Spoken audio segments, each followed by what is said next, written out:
আকস্মিক ভাঙনে নিশ্চিহ্ন হয়ে যাচ্ছে শরীয়তপুরের জাজিরা এলাকার বিস্তীর্ণ জনপদ। সবচেয়ে ঝুঁকির মুখে পড়েছে পূর্ব নাওডোবা মঙ্গল মাঝিঘাট এলাকা। তার চেয়ে বড় কথা, এই ভাঙনে ঝুঁকি বেড়েছে পদ্মা সেতু রক্ষা বাঁধের।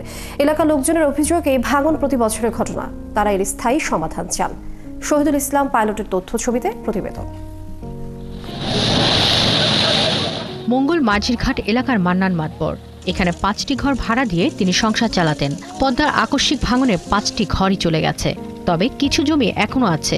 ভাঙন বন্ধ হলে হয়তো আবার ঘর তুলবেন, কিন্তু এটুকুও যদি নদীতে চলে যায় কি করবেন জানেন না। মানুষ সামান্য কিছু আসলে মানুষের বাড়িতে চুইছে, যখন বর্তমান খবর দিছে তোমাকে মানুষ সামান্য নিয়ে যাও, আমি আইন থুমুক কই ছোট টুকার আসলে একজনের 3 হ্যান্ড টিন দিছে, হেয়ার দিয়া আমার 3টা নাতি, বউ, আমি আমার ফ্যামিলি হেডুর মধ্যে থাকি। আজ 3 দিন ধরে উড়ে গেছি। চায়ের দোকানদার স্বপন মাতবর 4 শতক জমির ওপর বাড়ি ও দোকান করে গত 15 বছর ধরে ছেলেমেয়ে নিয়ে বসবাস করতেন।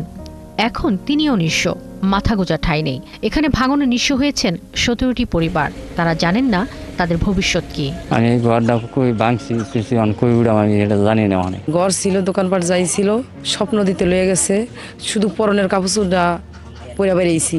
এই এলাকার পদ্মা সেতু রক্ষা বাঁধেও দেখা দিয়েছে ভাঙন। এছাড়া ব্যবসা প্রতিষ্ঠান সহ অন্তত 17টি বাণিজ্যিক অবকাঠামো নদীতে হারিয়ে গেছে। হারিয়ে যাওয়ার শঙ্কায় আছে রাস্তাঘাট, হাট বাজার সহ শতাধিক বাড়িঘর। ওখানে কই যে বাড়িঘর করমু, হে আশ্রা পাইতে নাকছি না। আমরা যে কই থাকুন, কই গিয়ে ম্যাডাম নিজে কই তাই না ফলাফান নিয়ে আমাকে লজ্জা আছে, বহুত কিছু আছে, আমার শেষ হয়ে এখন আমাকে কুলিগিরি করে সেই লোক বাঁচত। আমাদের এই জায়গাটা যদি স্থায়ী বাঁধ নির্মাণ করে তাহলে হয়তো আমরা একটা মাথা গোঁজার ঠাই, নিঃশ্বাস ছাড়ার মতো একটা পরিস্থিতি হবে। গত 7 জুলাই বিকেলে আকস্মিক এই দুর্যোগ দেখা দেয় পদ্মা পারে। পরের দিন থেকেই পানি উন্নয়ন বোর্ড তদারকি শুরু করে। নির্বাহী প্রকৌশলী বলছেন, যতক্ষণ না ভাঙন রোধ হবে ততক্ষণ জিও ব্যাগ ফেলা হবে।